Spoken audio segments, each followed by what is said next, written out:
Our engineering team recently discovered a major issue with the Ram 1500 DS model's rear upper and lower trailing arm bushings.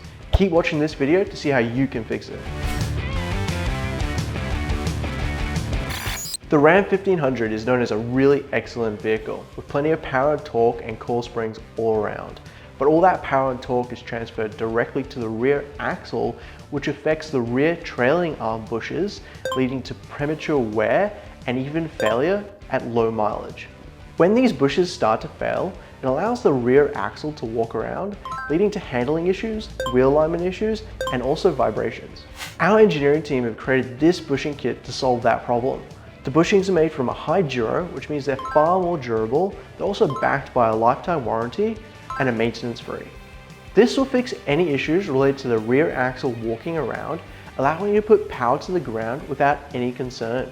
The key benefits of SuperPro bushings are that they are unaffected by temperature, oils, water, and coolant.